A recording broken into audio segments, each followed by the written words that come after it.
What's up, nerds? Goz Master here with another Magic the Gathering puzzle quest. Today's quest, Mox Ruby, the new mythic, or actually the masterpiece from PMA Puzzle Masters set red that is just making so many waves in the meta right now. Listen, I've been playing this game for a long time. And there have been very few cards that have come out through the sets that have really shaken things up as much as Mox Ruby has. It's immediately in contention for one of the top 9 spots in the most powerful, most devastating, most instant impact cards in a game that I can ever remember. I mean, the most devastating card is, of course, Omniscience, which was a chase card of mine for a couple of years until I wound up getting lucky with a glitch and wound up pulling it.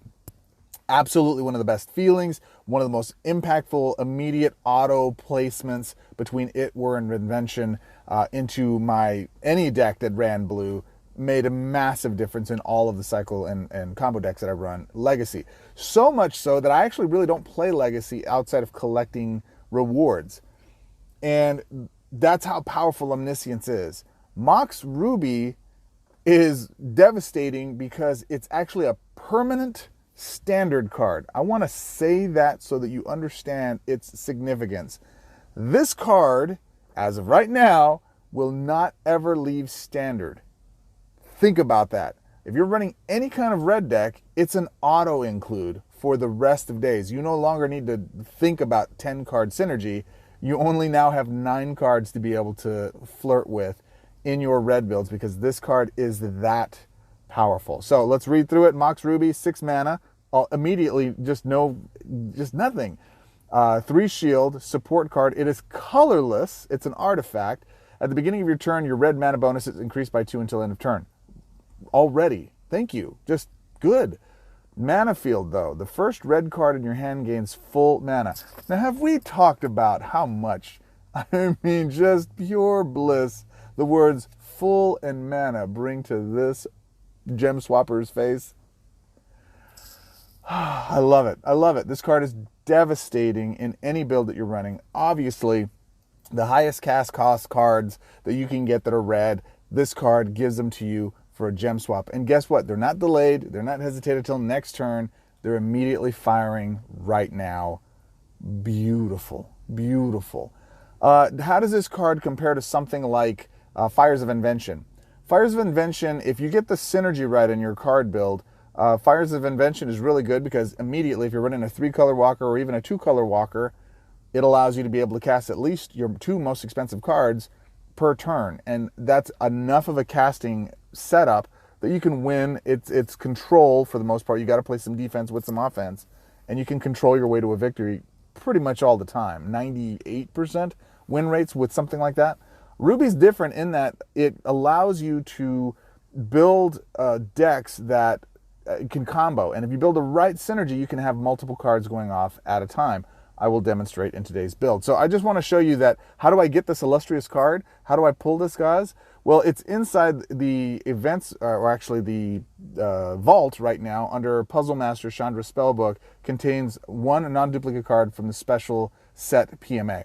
Now, the reason I want to take a second and actually go through the cards in PMA is because it's not just Mox Ruby that's in here. You can see I don't have all the cards. Like, I don't have the Hellkite, I don't have the Fiery Confluence, and I don't have Pyromancers, whatever this is. I don't even pay attention. I will go get them eventually. Right now, I'm saving up all my gold for the next set that's coming. Call Time in paper looks absolutely insane.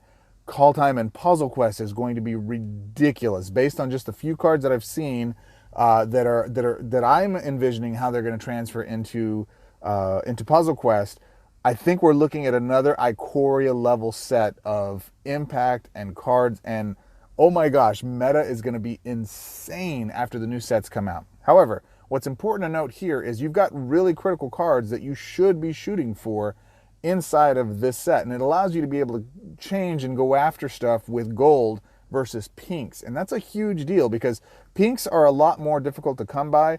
I highly encourage, if you're going to go grind for pinks, hey, what you want to do is you want to go do the daily events, especially if you're in the platinum level. You want to go do the I forget what the name of them are. I'll probably flash it up here, but it's the daily events that allow you to go exchange 50 gold or 30 gold. You get 15 gold when it's all said and done.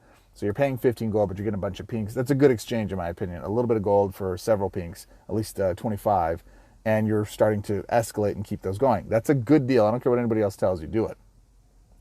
However, this allows you to go after some really incredible cards like Fiery Emancipation, Pyromancer's Goggles, let's see, Double Vision, which is actually a lot more useful than I thought it would be. I actually enjoy it. You've got Fire Blast, which I think is a fun card, but that's only available here. And is there anything else in here that I think is worth chasing?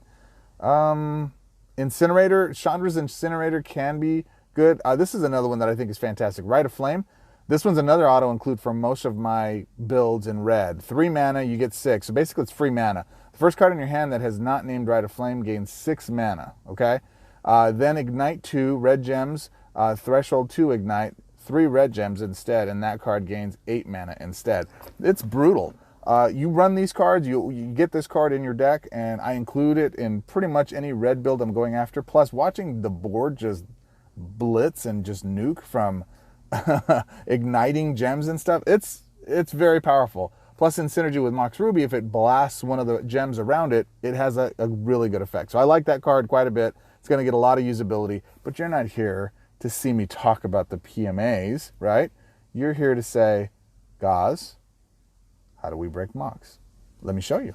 Obviously, the deck starts with Mox Ruby. This is the Pauper build. So let's go through it. 6 mana.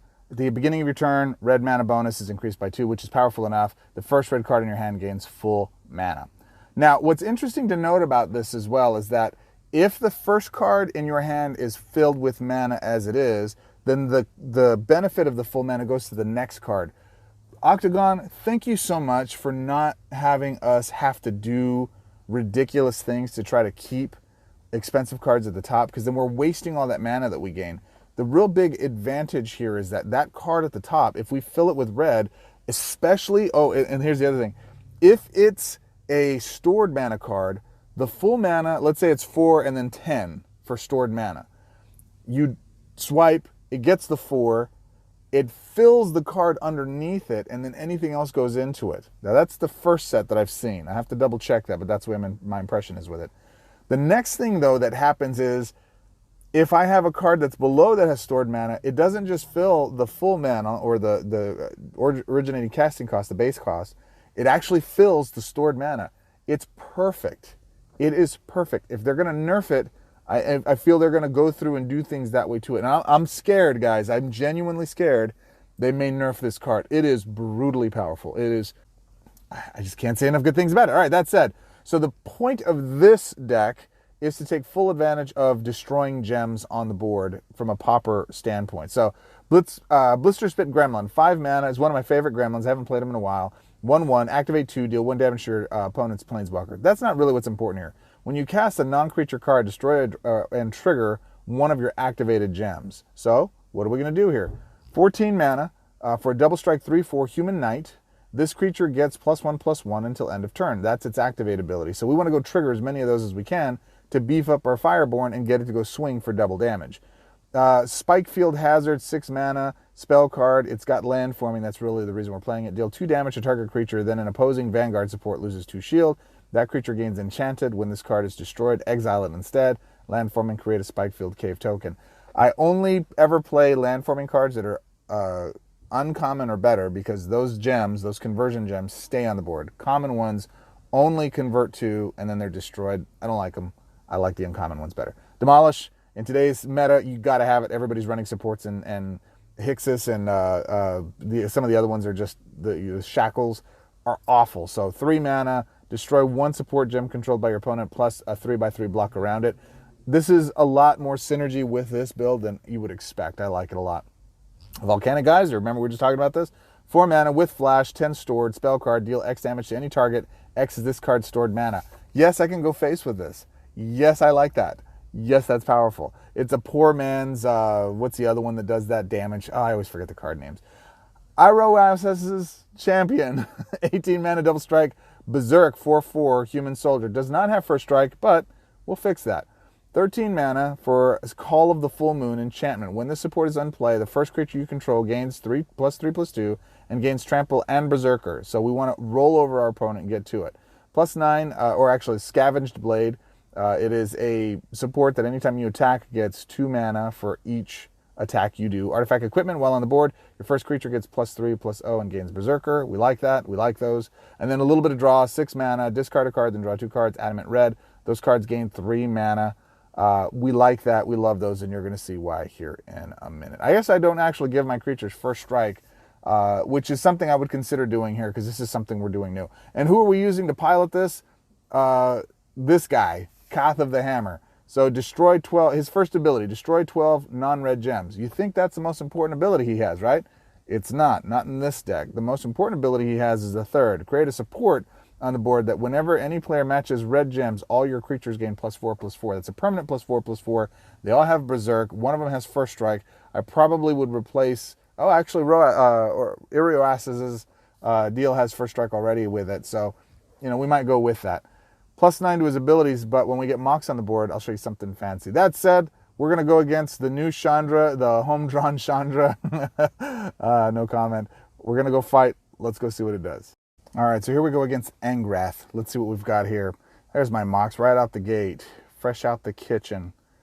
All right, let's just get it on the board ASAP. Now, the beauty of having Mox on the board is that now it allows me to cast anything that I want without having to necessarily do red swaps. And that's one of the big reasons why I actually don't play Koth. I actually don't think he's a good planeswalker. Sorry, Nalthi. And the reason is because it's so difficult for you to be able to match his red gems without compensating for a lot of it. So now instead what I can concentrate on is actually doing the rest of my swaps. And yeah, let's just do this. Boom. So that triggers, right? I'm going to mute that, not now. And it basically beefs up everything and allows me to trigger my stuff right there. See, we already did it. And it's double strength. It's twist the power. Now, side note, you want to make sure that you are not,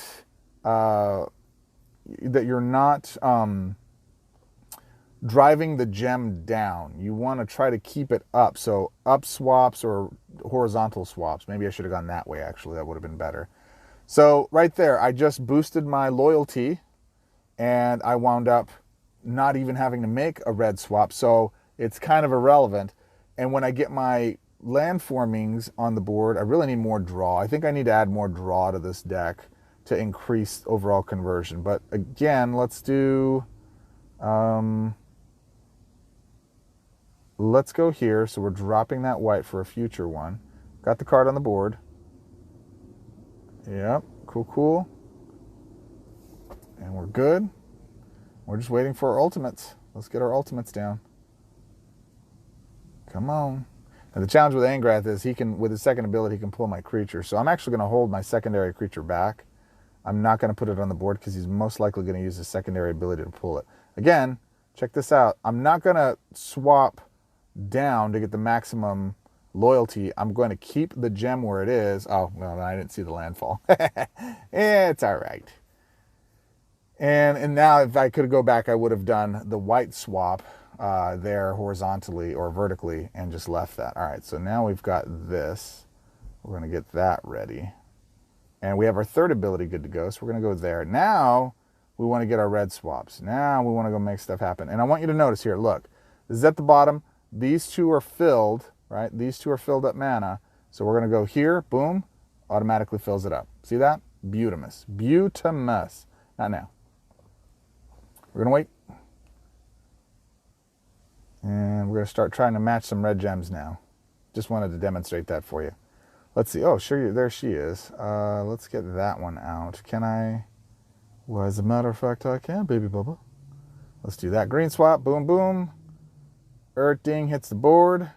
He gets bigger. We're going to say no to that.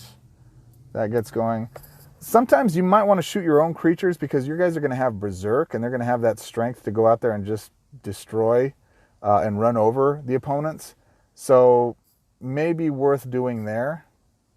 Thrill of Possibility. We actually can ditch this and let's shoot that one and let's burst the non-reds.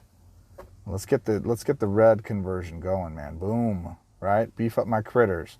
Make them bigger. Bigger, I say. All right, and let's get this card up higher because it's got plenty of shield. Boom, +1. We're going to shoot that one in the face. Bang, bang, shoot you down. Bust another one, make it more powerful. Let's go ahead and shoot our own dude. Let's actually do this one. Actually, did I do it? I don't think I did. Let me wait. I want to make sure I get a vertical or horizontal swap before I start doing any of that kind of stuff. That was another Mox. And my Mox is so strong right now, I think I'll mute it and wait. I won't cast it right away because if this gets destroyed, if they do something to destroy it, which red has plenty of, or black too, then you know I'm stuck without it again. I want to keep it loaded. There's 0 asses, champion. All right, so let's actually do this. Again, sequencing. My mana swap is going to fill the Mox Ruby. The gem itself, or the Mox itself, is going to actually go do the rest of it for me if I get a match, which I don't think it looks like I'm going to. So let's actually move that here, mute that. Let's go here, bam. Fills that up, gets it out. That wasn't a horizontal swap, so I'm not going to do that. It doesn't matter anyway, that's game. I don't know what I'm doing here. So that's essentially how this deck works. It's beautimous, I enjoy it. One of the challenges with this deck, it needs a little more, less air, it needs a little less retry, it needs a little more draw to speed yourself into the Mox. And obviously if you've got rarer cards or if you've got things that are more effective than that, those are the red cards you want to play. Your most expensive, most powerful red cards. The big challenge with this is I played a game a minute ago, Shuffler's Fine. I played a couple of games trying to get this one to record for you just to demonstrate the power of Mox. The problem was I didn't draw Mox. I didn't draw Mox, or I didn't draw Thrill of Possibility. I didn't have any of the cards that I needed to get into the hand that I wanted, so it was kind of rough. I just said I don't like this guy very much. I don't enjoy playing with him, but in a Pauper build, he's kind of fun. It's a neat little build. Let me show you the mono walker that I think is infinitely better than Koth of the Hammer. Of course, we're starting with Mox. Of course, we're starting with Mox Ruby, 6 mana, you know the deal, very powerful. I mentioned this earlier. I love this card, Rite of Flame, 3 mana spell card. The first card in your hand that is not named Rite of Flame gains 6 mana, then Ignite 2, red gems, threshold 2, Ignite. So you have 2 of these cards in your graveyard that does the threshold. You do 3 gems instead of 2, and instead that card gains 8 mana instead of 6. Very powerful. Got to be mindful that the first card gets that mana. Fill up that first card with not just this, but also the swap. So you get at minimum 3 typically, depending on what you're doing. I get a lot more, and I'll show you why. All right, in addition to that, we have Avaricious Dragon, 15 mana, 8/8, red dragon. Whenever you draw a card, destroy 3 gems of the opposite color. I call this my Gems of Poppin' deck. All right. The ultimate red card right now is this bad boy, Chromaticore, 20 mana, spell card aura. If you control 2 or less creatures, create a Nyxborn Chromaticore token. It's a 5/5 with flying haste, or flying, first strike, vigilance, and a bunch of other stuff. Life gain. Well, it's right here. First strike, flying, lifelink, trample, and vigilance, right? That creature gains enchanted when this creature dies. Create a Nyxborn Chromaticore token. So 2 things are happening here. You're getting, if you don't have 3 creatures, you get a token that's a flying Chromaticore. If you do have 3 creatures, even if it's a Chromaticore, you get to pick who you're enchanting with this, and then they have all those abilities. Plus, when they die, you create a Chromaticore creature. Very powerful. Love that card. Whoop. Before we go any further, Ruinous Ultimatum, keep the board clear, 22 mana. Again, it's red, so it's free if we get the right Mox. Spell card, destroy each opposing creature with each opposing non-land support. This effect can affect Vanguard support. It's very powerful. Nahiri's Lithoforming. I don't like this card in most builds because of the way it reduces. It's a nice hand draw card. It's excellent in this one with Avaricious Dragon because it draws and it destroys gems and it gives you mana. So 7 mana, 6 stored, spell card. This mana bonuses for each of your Planeswalker's colors are reduced by X until end of turn. Then draw up to X cards and destroy X times 3 gems and other colors that are not your Planeswalkers. X is this card's stored mana. I show you a trick here very quickly. Double Vision. 13 mana, enchantment, well on the board. Copy the first red spell you cast each turn. That card gains full mana. Think about it. My Mox lets me cast that spell for free. I then get a copy of that spell, which I cast for free, which gets full mana, which I don't need to charge with my Mox in the next turn. So I actually get to cast that spell 2 times. So this plus Mox equals better than, and I'm not limited because I get to cast essentially 3 spells. One that I'm casting immediately from the gem swap stuff. So that gets to go, and it's not a spell. I fully charge up my spell. I cast the spell. I get a copy of it with double vision, and I can cast that spell again. So that's 3 spells for these 2 cards. I think is better than Fires of Invention. That's all I was trying to say with that. You know what I'm going to do here with my baby. If I'm casting red and I'm attacking with creatures, you're taking face. 22 mana casting cost. Again, irrelevant. Support card enchantment. When a red creature you control deals combat damage to your opponent's planeswalker, deal X damage to your opponent's planeswalker. X is 3 times that creature's power. When you cast a red spell, deal damage to your opponent's planeswalker equal to the spell's base mana cost. I wish that was 2x, but all right, I can't be greedy. Pyromancer's Goggles is a flex. I don't know if I like this card in this deck because it's the one that gets stuck in my hand often, but when it works, it triggers quite a bit. Think we might be able to put another red card in here that would be a lot more effective, some type of direct damage, something like that that would actually do. We'll see. Support card, Artifact, 21, activate 3, fetch the next spell from your library in your hand. That last spell that you control in your hand is free. So if you don't have room in your hand, then you wind up doing it. Inspired Ultimatum is not a good card in most builds. It is boss in this build because for 20 mana red, white, blue, red, deal 10 damage to any opposing target, gain 10 life, then draw 5 cards. And with Avaricious' Dragon, you're basically creating an engine for mana that goes nuts. Goz, you promised you would show us the best mono walker that can run this, but I see red, is everything else red in here? Yeah, this could run in a mono red walker. So who's the best mono red walker in the game right now? It is Karn. Karn is not a mono-colored walker, Goz. He is the way I play him. Look, his first ability. Pick one of the next 3 cards from your library, fetch that card, and then exile the others. If it was a colorless card, your mana bonuses are increased by 1. If it was a colored card, your mana bonus in that color is increased by 2. Each mana bonus can't be improved by this ability more than 3 times. So, there's a cheat for that. I'm going to show you here in a minute, but we start with a basic of 1. None of the other abilities outside of the 3rd mana create a Karn Major Construct token. Karn's Major Construct, Artifact Construct, it's a 12/12, so it's a big body on the board, but it doesn't have flying, at least until I cast Chromantic Ore. While you control 3 or more supports, this creature gains prevent damage. See what I'm doing? At the end of your turn, if you control 2 or more supports, a support you control gains 2 shield, then return the first support from your graveyard to your hand, and it gains 10 mana. Gee, so much value. Oh my gosh. The best mono walker in the game is about to face mono black Sorin. Let's go face him.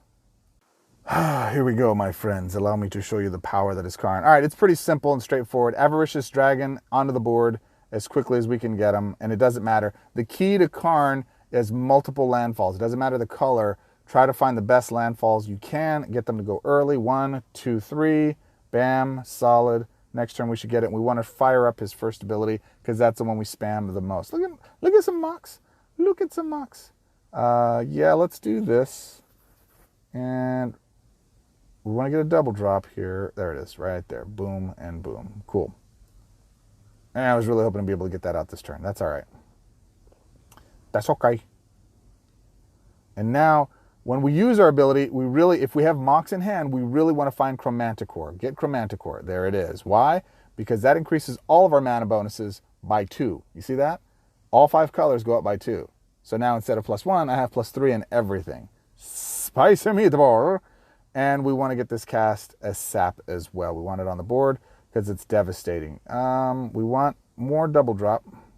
So right here, boom, boom, boom. More than a double drop. We love it. And we're firing off Avaricious' stuff with Lithoform. And it's bumping our abilities up. So now I can get my Karn token up there. My whatever he's called. Oh my gosh. I'm so bad with names. Somebody actually commented on one of my videos like, how do you not know the names? How do you not know all of the Planewalker's abilities? How do you not, you kind of suck for not knowing them stuff. I've been playing it for years. That doesn't mean I've got the iron trap mind of like a, a professional player. I still work a day job, right? I still have my day gig I've got to do. But at the end of the day, what we're winding up doing here is we're working to get all of the things we want to get done here and support you guys in a way that is beneficial and effective. Do I already have one of these out there? Yes, I do. So I'm doing my best. I'm by no means perfect by any stretch of the imagination. So I'm going to go ahead and get my Karn's Major Construct token out on the board. I want to, what's my big mana bonus? 5 is my mana bonus. Okay. So we're going to go, because I have the Mox on the board. Boom, boom, and boom. We wind up getting all of that out there. Yang. And that's game, essentially. Next turn, it's over. I didn't even get to go off, because as soon as those things hit the board, it's just freebieville, right? I want lifelink, though. I do want some lifelink. Shall we go get some lifelink? Let's go get some lifelink. Let me show you what we mean by that, right? Oh, okay, okay. Soren's doing his thing. You do your thing, Soren. I see you. I appreciate you. It's irrelevant, but I see you. Another thing, too, is if this triggers on its own without me having to do anything to it, let's go get another Chromanticore. We'll get a Ruinous. That's fine. It's got multicolor. Let's do this. Let's do this. Yeah, let's go there. Boom. Gets everything. So now I have... okay, so if you didn't catch that, my Mox filled up Chromanticore, cast Chromanticore, I have them on the board, the token. Double Vision gave me a copy of Chromanticore, and now I can actually cast Chromanticore on whatever I want to use. Now I'm going to put it on Carny Boy, or my Karn's Construct, because it gives him +5, Flying, Vigilance, Haste, or Flying, Vigilance, First Strike, Indestructible, and all that other stuff, and it doesn't even matter. It doesn't even matter. It doesn't even matter. It's so beautiful. Oh, and I didn't even show you the most important part. I think my mana bonuses get up to 9 when it's all said and done. So it matches what Koth is stable, but Koth can get up to 11. Yes, but that's it. The rest of his mana bonuses are stuck at -1 or whatever it is. And it's difficult for him to ramp when he gets behind. This deck, this Planeswalker, these abilities, I just don't worry about it. I can come out and I can devastate an opponent. So with that said, my friends, what do you think of Mox Ruby? Should you get it? Yeah. Let me give you my final thoughts. I said it before. I'm going to say it again. Very rarely does a card hit the meta that makes me say, oh, that's broken immediately. I'm anticipating that with some cards from Call Time, and I'm very excited to see what they're going to do for the meta. It's going to be a blast. Mox Ruby is absolutely powerful. And if it were just a standard rotating card in the meta, a standard card that was coming in and rotating out next year or in the next cycle, I would be very grateful for it, because then I would assume, you know, we're going to continue to get cards that really shake up the meta in a way that if you luck into it as a new player, it becomes a very powerful card that can really help you catch up to the power levels of all those guys like myself who have all the legacy cards. But you multiply that, you compound that by the fact that this is a forever standard card. It'll never go out of anything. New players, mid-level players that don't yet have Omniscience, right? That don't have maybe some of Song of Creation or some of the more overpower card, like even Angel of Destiny. This card right now, by far, is the most powerful card in Standard. Period. Point blank. Because it makes every other big, expensive red card you have in your hand an irrelevant point. Another one similar to it would be Iron Craft Feet, or yeah, Iron something Feet. And that card is red mana. It's 9. It makes the next red card you have free, basically full mana, and you can cast that same turn, but then it locks down the rest of your hand. Fires of Invention, another card that's a very big chase card, absolutely one of the most powerful cards in Standard right now. You should go chase and get because it's that powerful. Between Mox Ruby and Double Vision and some of the other cards that are in Standard right now, this really makes red ridiculously powerful. And if you have the red cards that are powerful, like Ruinous, like, you know, I didn't even show you what is it? I didn't even show you the power of Inspired Ultimatum. Inspired Ultimatum gives you the life gain, so you can go shoot somebody in the face or any creature in the face. You gain it to life, draw the 5 cards. The Avaricious Dragon cycles, destroys the board, feeds your hand. It's brutal. It is so powerful. I love it. It's devastating. You know, it's devastating. And these synergies, all of these red cards combined, makes Mox Ruby absolutely one of the most powerful cards in the meta. You know what's more exciting than Mox Ruby is the fact that I'm assuming, based on everything they're showing here, they're going to do sets like this for every other color. They're going to have sets like this for every other color. That means we're going to get a black, a white, a blue, and a green Mox. The emerald, the sapphire, the jet. Oh my gosh. This is going to be absolutely devastating. And they're colorless. So I can run them in a colorless build, and I can run 2 or 3 in my colored, or my 2 in my, you know, dual color planeswalkers, and it's going to completely devastate the board. I'm going to tell you the truth. I think they have to nerf them. I think they have to, because they're going to be available for gold. Everyone's going to get them, and if you haven't spent all your gold to get this, I would tell you this card is more powerful to get than any call time card that's going to come out. Any strong card that's available right now, don't even waste your gold or any resources on them until you get Mox Ruby. Go get it, because it instantly makes every other card, red card, in your deck that much better. Does not matter how much it costs. Now imagine a meta filled with all 5 of these and they never go away. 4 of them, 5 of them. It will be brutal. It will be brutal. I can't even imagine what black is going to be like. Oh my gosh. Oh my gosh. That is going to be amazing. What are your thoughts? How are you breaking the Mox? I would love to see your decks in the comments below. My friends, as always, I appreciate you. You could have been anywhere in the world. You chose to spend the last forever with me, and it is appreciated. Comment below, let me know your thoughts, and as always, join the quest, subscribe, join our party. I would love to adventure with you. I'm playing a lot of D&D lately, so I'm very into the meta of fantasy right now. And as always, until our next quest, my friends, swords up.